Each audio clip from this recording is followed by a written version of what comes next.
तो अब आगे चलते हैं आगे की कहानी की ओर। अभी तक हमने जाना कि अ, मुखिया चुन लिया गया, मुखिया की वाइफ चुन ली गई। दोनों में कुछ अलग अलग विशेषताएं थी। उर्मी को जो मिर्गी आती थी उसका एक कारण था। उस कारण को अश्विनी कुमार ठीक नहीं कर पा रहे थे, तो हनुमान जी को स्वयं आना पड़ा उर्मी को ट्रीट करने के लिए, क्योंकि उर्मी जो है वो साधारण आत्मा नहीं थी। अब हनुमान जी ने कहा कि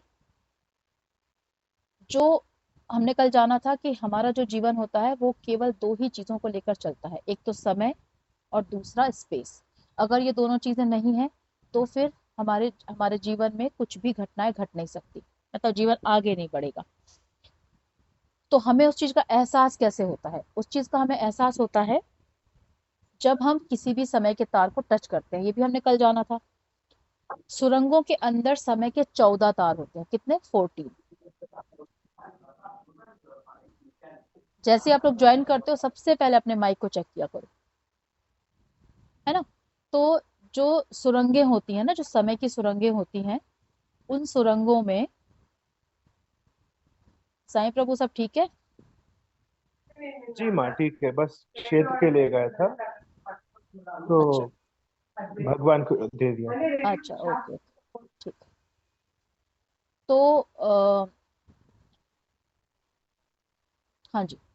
तो क्या होता है कि जो समय चल रहा है, यानी कि जो टाइम चल रहा है, अब इस कॉन्सेप्ट को बहुत अच्छे से समझना और अपनी अपनी लाइफ के ऊपर लेकर समझना। क्या है कि हमने जाना कि हमारी जो ह्यूमन बॉडी है वो 7 जगह उसकी कॉन्शियसनेस होती है, मतलब कि वो 7 जगह उपस्थित है। एक बार में 7 जगह वो उपस्थित है। लेकिन जो योगी होते हैं, जो योगी होते हैं वो 8, 9, 10, 11, 12 ऐसे 14 तारों पर, समय के 14 तारों पर उनकी कॉन्शियसनेस होती है। और 14 के बाद फिर जीरो। जब हम 8वें तार पर जाते हैं, 8वें तार पर जाते हैं, तब हमें यह एहसास होता है कि हम 7 जगह और उपस्थित हैं। 9वें तार पर जाते हैं तो हमें पता लगता है कि हम 8 जगह और उपस्थित हैं। जो हमने कहा ना कि हमें एहसास नहीं होता, क्योंकि अभी हम कितने तारों पर चल रहे हैं? समय के कितने तारों पर चल रहे हैं? 7 तारों पर। अब वो कैसे डिसाइड होता है वो हम आगे देखेंगे। कृपया अपना, अगर कोई बहुत प्रॉब्लम ना हो तो अपना वीडियो ऑन रखें। ठीक है, अब चलते हैं आगे।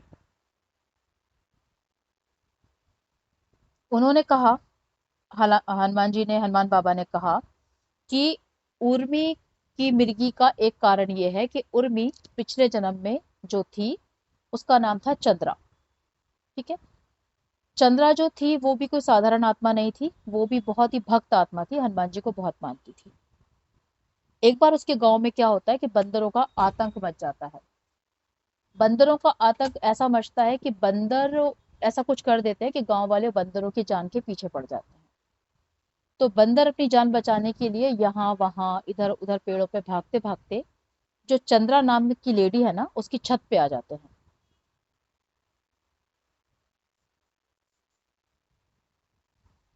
मेरी वॉइस क्लियर है? चंद्रा नाम की जो लेडी है उसकी छत पे आ जाते हैं। चंद्रा का एक बच्चा होता है छोटा सा। वो बंदरों को देखने के लिए बहुत उत्साहित होता है, तो वो क्या करता है कि सीढ़ियों से बंदरों को देखने के लिए ऊपर चढ़ जाता है। लेकिन जैसे ही वो बंदरों को देखता है, क्योंकि बंदर भी डरे हुए रहते हैं, तो बंदर भी डरे हुए रहते हैं, तो बंदर उसको देखकर और डर जाते हैं। उनको लगता है कोई हमें मारने आया है। तो वो बहुत जोर से चिल्लाते हैं। बहुत जोर से चिल्लाने के कारण वो बच्चा जो है वो गिर जाता है। जब वो नीचे गिर जाता है तो वो बहुत गंभीर रूप से घायल हो जाता है। तो गांव में बहुत वो हड़बड़ी मच जाती है कि बंदरों ने इस बच्चे को नुकसान पहुंचाया। तो वो गांव वाले बंदरों के प्रति और आक्रोशित हो जाते हैं और बंदरों को और मारने की कोशिश करते हैं। तो चंद्रा कहती है, क्योंकि चंद्रा का स्वभाव बहुत ही सात्विक होता है, वो भक्त होती है, तो वो बोलती है गांव वालों से कि बंदरों को आप नुकसान नहीं पहुंचाओगे, और उन गांव वालों को वो भगा देती है। हालांकि उसको आक्रोश में आना चाहिए था, क्योंकि उसका बच्चा खुद गिरकर बहुत गंभीर रूप से घायल हो गया था। ये हो गया। अब चंद्रा के पति डॉक्टर को बुलाकर लाते हैं, लेकिन एक गांव में जिस तरीके के डॉक्टर होते हैं वो उसी तरीके का डॉक्टर होता है, बहुत जानकार नहीं होता। वो आता है, वो अपने तरीके के छोटे मोटे प्रयास करता है, लेकिन वो देखता है, समझ जाता है कि मामला गंभीर है और ये बच्चा शायद नहीं बचेगा। अब जो चंद्रा है, वो अपने बच्चे को भी संभाल रही है, लेकिन उसको रात का भोजन भी बनाना है, तो वो क्या करती है, अपने कामों को निपटाती रहती है। मतलब ऐसा होता है ना कि कुछ घटना घट जाती है तो इंसान सुन्न हो जाता है, तो इस तरीके से वो सुन्न हो जाती है, लेकिन वो अपने कामों को निपटाती रहती है। ठीक है। फिर शाम को जब शाम हो जाती है तो वो क्या करती है कि छत पे जाती है और बंदरों को खाना दे देती है। ये जो करती है वो काम, वो तुरंत हनुमान जी को एकदम, हनुमान जी वहीं पे कहीं पर साधना कर रहे होते, तो हनुमान जी को एकदम क्लिक करता है कि ये किस तरीके की मानसिकता की लेडी है कि इसके बच्चे को बंदरों ने गिरा दिया तो भी ये बंदरों को भगा नहीं रही है, उल्टा बंदरों को खाना दे रही है। तो हनुमान जी पूछते हैं अपने जो आसपास उनके शिष्यगण होते हैं कि ये लेडी कौन है, और ये क्या मातंग जनजाति से है? जैसा कि हम जानते हैं कि मातंग जनजाति के लोग ही इस तरीके से, इस तरीके के सात्विक होते हैं। तो बोलते हैं कि नहीं, ये मातंग जनजाति से रिलेटेड नहीं है, लेकिन फिर भी बहुत बड़ी भक्त है आपकी और बहुत ही सात्विक प्रवृत्ति की लेडी है। तो वो हनुमान जी कहते हैं मैं इसकी सहायता के लिए जरूर जाऊंगा। तो वो उसकी सहायता के लिए आते हैं, देखते हैं कि बच्चे के पास बहुत समय नहीं है। जब वो ये देखते हैं कि बच्चे के पास बहुत समय नहीं है, तो फिर वो सोचते हैं कि मैं क्या कर सकता हूँ। अब जो भगवान भी होते हैं ना, जैसे कई बार हम भगवान को बोलते हैं कि भगवान आपने मेरी इधर मदद नहीं की, उधर मदद नहीं की, आपने मेरा ये नहीं संभाला, वो नहीं संभाला। तो जो भगवान होते हैं ना, वो भी कभी प्रकृति के खेल में बाधा नहीं डाल सकते, क्योंकि एक भी सोल की सहायता के लिए अगर उन्होंने कुछ भी प्रकृति के साथ छेड़छाड़ की, तो समय का पूरा चक्र खराब हो जाता है। इसलिए वो लोग एक लिमिट में रहकर, उनकी अपनी कुछ लिमिटेशंस है, वहीं पर रहकर वो किसी की सहायता करते हैं। हनुमान जी के लिए तो ये क्षण भर का काम था, लेकिन वो ये नहीं चाहते थे कि वो प्रकृति के कामों में बाधा डाले। अब उनको क्या करना था? अब उन्होंने ऐसा कुछ डिसाइड करना था जिससे कि वो बच्चा ना मरे, उनकी जो भक्त है चंद्रा, उसको इस दुख को ना झेलना पड़े और उनका काम हो जाए। इसके लिए वो क्या करते हैं, ये कॉन्सेप्ट जो है ना, इसको समझना ट्रिकी है, लेकिन समझने की कोशिश करना। नहीं समझ में आएगा आपको, अपने जीवन पे से समझ में आएगा, वो कभी ना कभी। अब वो देखते हैं कि चंद्रा जो है, उसके पास समय के, यानी कि टाइम के कितने तार हैं। ठीक है। हमने क्या जाना था कि समय के 7 तारों पर किसकी सोल रहती है? हमारी, इंसानों की। जाना था हमने। इस चीज को हम अच्छे से मानते हैं, जो स्पिरिचुअल पाथ पे होते हैं वो जानते हैं कि हम 7 जगह और हैं। इसको अलग अलग तरीके से भी कहा जाता है कि हमारे जैसे 7 लोग हैं, हमारे जैसे 7 शक्ल के लोग हैं, कहा जाता है। उसका रीजन सिर्फ इतना ही है कि हम 7 जगह और हैं, अलग अलग यूनिवर्स में। अगर हम 6 जगह हों तो हम बंदर होते हैं। क्या समझे? अगर हम यूनिवर्स में समय के चक्र पर 6 जगह हों तो हम क्या होते हैं? वानर होते हैं। इसीलिए वानर का जब प्रोग्रेस होती है, मतलब वानर जब एक स्टेप ऊपर आता है, तब क्या बनता है? इंसान बनता है। अभी तक हमने क्या समझा था? माइथोलॉजी। अभी हम क्या समझ रहे हैं? साइंस। ये तो सबने सुना ना कि बंदरों से ही मानव बने। तो बंदर जो है वो टाइम के 7 तारों के ऊपर ट्रेवल करता है। बंदर से नीचे के जो भी जीव जंतु हैं वो वही हैं जहां पे वो हैं, मतलब इस यूनिवर्स में है तो बस वो इसी यूनिवर्स में है। जो लोग आज पहली बार क्लास को ज्वाइन कर रहे हैं, उनके सर के ऊपर से जाने वाली ये बातें, क्योंकि वो इंटरकनेक्टेड है सारी चीजें। ठीक है। तो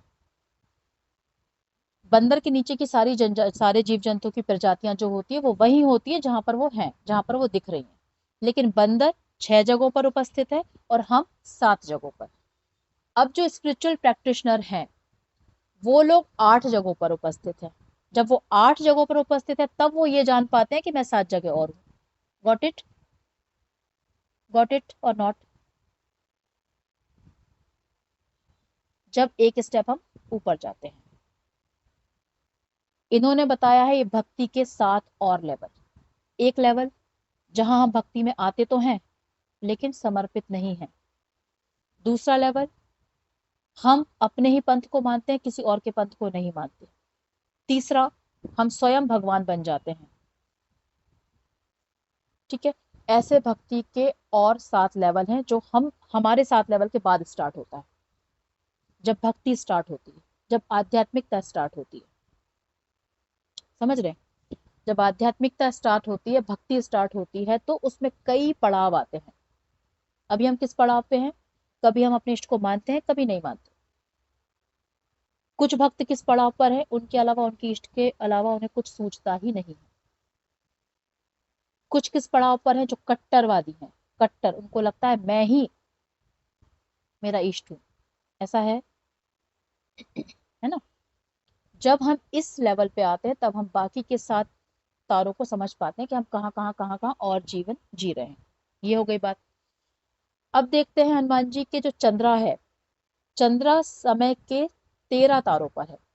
समय के 13 तारों पर है।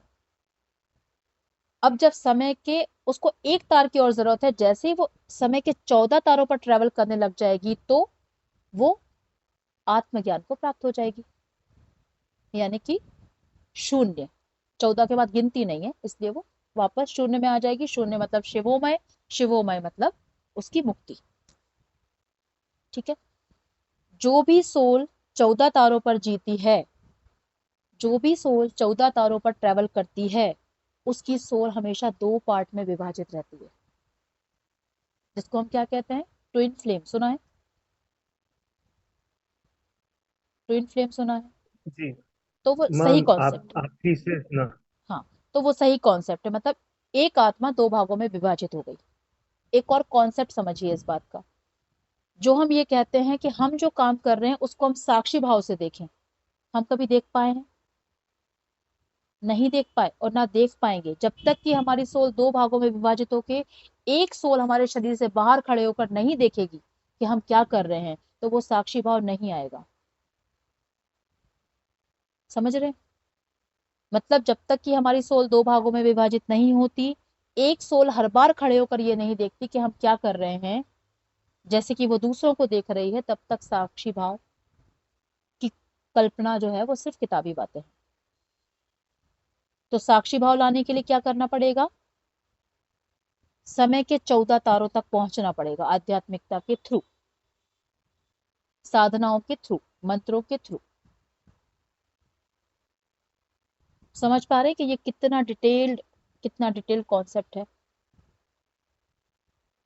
एक आत्मा दो भागों में विभाजित हो जाती है। अब आपने ये समझ लिया। अब हनुमान जी जान जाते हैं कि इसके पास 13 तार हैं, लेकिन अब सात सात भागों में विभाजित होगा तो ठीक है, लेकिन अगर वो बराबर भागों में विभाजित नहीं हुआ तो क्या होगा? जिसके पास 6 तार होंगे वो किसकी तरह व्यवहार करेगा? अभी बताया था। जिसके पास 6 तार होते हैं वो पशु के साथ। बंदरों की तरह, बंदरों की तरह। बंदर। अब हनुमान जी कंफ्यूजन में आ जाते हैं कि क्या करूं मैं? 7 भाग किसको दूं, 6 भाग किसको दूं? अगर जिसको 6 भाग दूंगा तो वो बंदरों की तरह व्यवहार करेगा, लोग उसको पागल समझेंगे। तो वो समय पर छोड़ते हैं। वो सोचते हैं कि अभी ये समय आने दो, जितना जितना उस बच्चे की मृत्यु का समय निकट आएगा, माँ उतनी व्याकुल होगी। और उस व्याकुलता में, क्योंकि आत्मा जो है भले ही वो 14 तारों पर ट्रेवल कर रही है, लेकिन वो दो भागों में तभी विभाजित हो सकती है जब उसके ऊपर असीम दुख हो। असीम दुख की पीड़ा से झेलेगी ना, तब जाकर वो दो भागों में विभाजित होगा, नेगेटिव और पॉजिटिव। तभी वो दो भागों में बट सकती है। तो हनुमान जी वेट वेट करते हैं इस चीज का कि ये इसको पीड़ा को चरम सीमा पर पहुंचने दो। वो समय भी आ जाता है, और चंद्रा की आत्मा अपने दुख की चरम सीमा पर पहुंचती है, क्योंकि उसके बच्चे ने ऑलमोस्ट छोड़ दी होती है उसकी देह। जैसे ही ऐसा होता है तो क्या होता है कि चंद्रा की सोल दो भागों में विभाजित हो जाती है, उसके बच्चे में 7 तारों वाली आत्मा जाती है और उसमें 6 तारों वाली आत्मा रह जाती है। और फिर वो बंदरों की तरह व्यवहार करने लगती है। लोग समझते हैं कि पागल हो गई, दुख में पागल हो गई, कि मेरे बच्चे की शायद उसको उसको ये एहसास हो रहा है कि मेरा बच्चा मर गया, लेकिन उसका बच्चा जीवित होकर बैठ जाता है। ठीक है? इस दौरान क्या करते हैं ना, हनुमान जी बी प्लान भी करके रखते हैं। वो क्या सोचते हैं कि चंद्रा को मैं इस स्थिति में ना देखूं कि वो पागलों जैसी, या चंद्रा के बच्चे को भी ना देखूं कि वो इस स्थिति में जिए। तो वो सोचते हैं कि मैं किसी संत सन्यासी से, क्योंकि जो प्योर वैरागी संत होते हैं उनकी सोल 14 तारों पर ट्रेवल कर रही होती है, तो वो सोचते हैं मैं किसी सन्यासी से एक तार ले लेता हूँ। उसके लिए एक सन्यासी रेडी भी हो जाता है, लेकिन वो जब तक पहुंचता है तब तक चंद्रा की सोल दो भागों में विभाजित हो चुकी होती है। अब अब कुछ नहीं किया जा सकता था। चंद्रा को उसी तरह जीना था जिसमें लोग उसको पागल समझें, और लेकिन उसका बच्चा स्वस्थ था और वो खुश थी उसमें। ठीक है। बुक में इस चीज को बहुत लंबा खींचा गया है, अगर आप पढ़ना चाहें तो पढ़ भी सकते हैं। तो ये चीज हो गई। अब क्या होता है, चंद्रा की मृत्यु हो जाती है थोड़े समय बाद। उसको भी कैसे मृत्यु होती है, कितना सब कुछ चलता है वो भी बताया गया, पर उतना कुछ इंपॉर्टेंट नहीं है। कुछ समय बाद चंद्रा की मृत्यु हो जाती है, लेकिन चंद्रा की सोल दूसरा शरीर धारण नहीं कर पाती, क्योंकि उसकी एक सोल कहीं फंसी होती है। समझ रहे हैं, उसके बेटे में उसकी आधी सोल फंसी है। अब जब उसके बेटे का बहुत एज हो जाती है, जब उसका बेटा भी, उसको डेथ हो जाती है उसके बेटे की भी, तब उसका बेटा कहीं जन्म लेता है, और जो चंद्रा है वो उर्मी बन के जन्म लेती है। तो उसकी एक सोल का वो कम होने के कारण उसको ये बीमारी हो जाती है।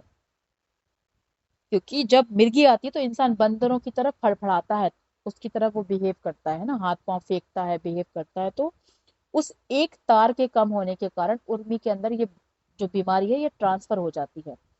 उसका बेटा जो है वो कहीं पर रवि नाम से जन्म ले लेता है, और कहीं पर जॉब वॉब कर रहा होता है। ठीक है। अब हनुमान जी उर्मी को ये चीज साफ साफ उसको दिखला देते हैं कि तुम्हारा पास्ट लाइफ देख लो, ये चीजें तुम्हारे साथ हुई थी, तुम एक बहुत ही बड़ी पावरफुल सोल हो, तुम सब कुछ जानती हो, सब कुछ तुमको पता है, लेकिन कुछ चीजें तुम्हारे थ्रू होनी है। क्योंकि चंद्रा को सीधे डायरेक्ट मातंग जनजाति में आकर अ, हनुमान बाबा का डायरेक्ट शिष्य बनना था, इसलिए उसका एक जन्म भी बाकी था। इसलिए भी उसके साथ ये सारी घटनाएं भी घटी। ठीक है।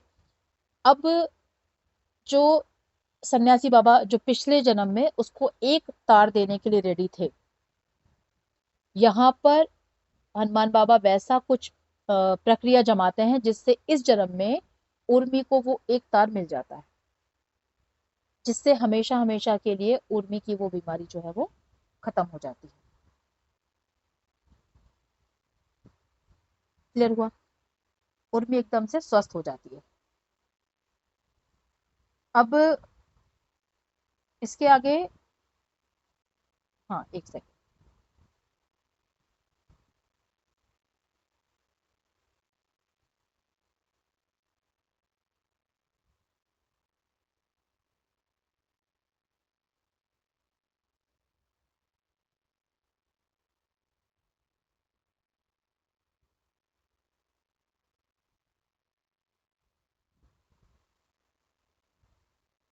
हाँ, अब उन्होंने एक चीज थोड़ा सा उदाहरण के लिए बताई है, कि दो तीन चीजें आप उदाहरण के लिए समझना, कि मान के चलते हैं कि किसी की सोल जो है वो दो भागों में विभाजित है। तो वो उस इंसान की जो अवेयरनेस है वो किस लेवल की होती है। मान के चलते हैं कि इस बुक में लिखा है कि एक व्यक्ति है जिसका नाम सृजन है।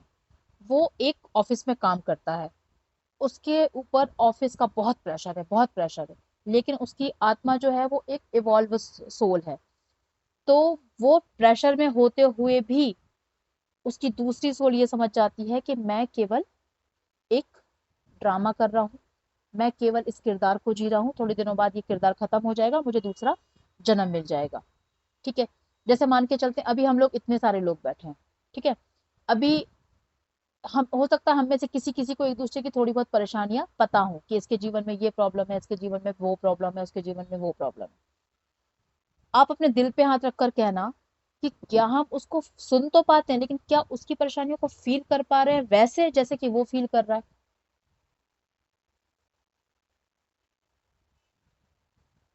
नहीं कर पाते ना। मतलब हमें उसके दुख की, ये तो है कि वो दुखी है, लेकिन उस दुख की पीड़ा नहीं है हमको। जाके पैर ना पड़े पिवाई, वो क्या जाने पीर पर आई। सुना है ना? जिसको तकलीफ होगी उसके पैर में खुद विवाई पड़ी होगी, तब उसको तकलीफ हो, उसकी एड़ी में से खून निकल रहा होगा, तब उसको पता लगता है कि तकलीफ। लेकिन हम दूसरों की पीड़ा से ऊपर ऊपर समझ पाते हैं, लेकिन उसकी पीड़ा को उतना महसूस नहीं कर पाते जितना कि वो खुद कर रहा है। लेकिन जिसकी सोल इस तरीके से डिवाइडेड रहती है, वो हमारी खुद की पीड़ा को भी वैसे ही देखता है जैसे हम किसी दूसरे की पीड़ा को देख रहे हैं। समझे? उसको अपने दुख का दुख नहीं होता, उसको अपने कष्ट का कष्ट नहीं होता, उसको अपने पीड़ा की पीड़ा नहीं होती। तो जीवन कितना आसान हो जाता है। अगर हम अपने दुख को दूर से देख सकें तो हमारा जीवन कितना आसान हो जाएगा, क्योंकि हम अपने आप को दूसरों की तरह देखेंगे। चाहे फिर जीवन कितना ही लंबा हो, कितना ही छोटा हो, कितना ही कुछ हो, इसको कहते हैं जीवन मुक्ति। यानी कि हमने मोक्ष तो प्राप्त नहीं किया है, लेकिन हम अगर इस संसार में रहें अनंत सालों तक भी तो भी हमें कोई तकलीफ नहीं होगी, तो कोई पीड़ा नहीं होगी। तो मोक्ष से पहले जीवन मुक्ति को प्राप्त करना होता है।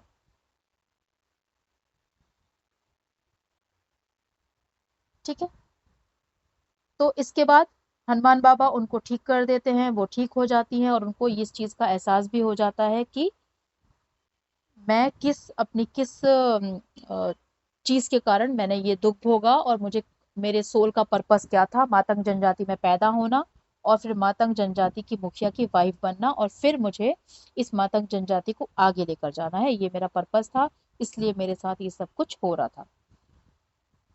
अब उन्होंने बोला है कि हमारे पास हमेशा दो गठरी रहती है। उन्होंने कलर बताया, हनुमान बाबा ने कलर बताया, एक ग्रीन कलर की गठरी और एक रेड कलर की गठरी, है ना। यानी कि कर्म और इच्छाएं। हमेशा याद रखना, हमारे पास दो गठरियां लेकर चलते हैं हम, अपने कर्म की और अपने इच्छाओं की। तो रेड कलर की एक है और एक ग्रीन कलर की है ना। अब उन्होंने बोला कि वो गठरी बंधी किससे है, वो बंधी है जैसे हम बातें करते हैं, मेरा नाम, मेरा घर, मुझे ये हो गया, मेरा सर दर्द कर रहा है, मेरे को हाथ में पेन हो रहा है।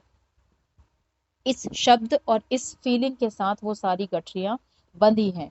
कि मैं, जैसे चंद्रा सोचती थी, मैं चंद्रा हूँ, मेरा बच्चा बीमार है, मेरा बच्चा छत से गिर गया है, अब उसकी थोड़ी देर बाद पता नहीं उसके साथ क्या होगा। तो ये जो थॉट थी ना उसकी, ये उसको बांधे रखे हुए थी। और जैसे ही उसकी पीड़ा चरम सीमा पर पहुंची तो सुन्न हो गई वो, मतलब वो भान भूल गई कि वो चंद्रा है, कि वो कौन है, क्या है वो। थोड़ी देर के लिए उसकी सोल उसके शरीर से अलग हो गई। और हमने कल जाना था ना कि सोल ने एक जंप किया, नेक्स्ट दृश्य के ऊपर जंप कर दिया, और उसका बेटा जो है वो उसमें, हालांकि हनुमान बाबा ने उनकी बहुत हेल्प की, लेकिन उनका दृश्य चेंज हुआ। लेकिन उनकी डेस्टिनी में क्या लिखा था कि उनके बच्चे को मर जाना था और उनकी आगे की लाइफ बहुत बुरी दुख में बीतनी थी। लेकिन डेस्टिनेशन को चेंज किया उसकी खुद की सोल की प्रोग्रेस ने, मतलब जहां उसकी सोल थी उस बात ने, और हनुमान बाबा से उसकी भक्ति ने। समझ आया। चैप्टर लंबा है लेकिन उसका सार इतना ही है। अब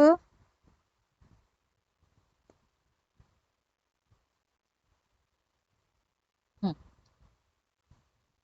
जब ये हनुमान बाबा ये काम करते हैं ना, तो कई देवताओं को ये चीज पसंद नहीं आती कि आपने एक लेडी को इस तरीके से पागल की तरह जीने पर मजबूर किया।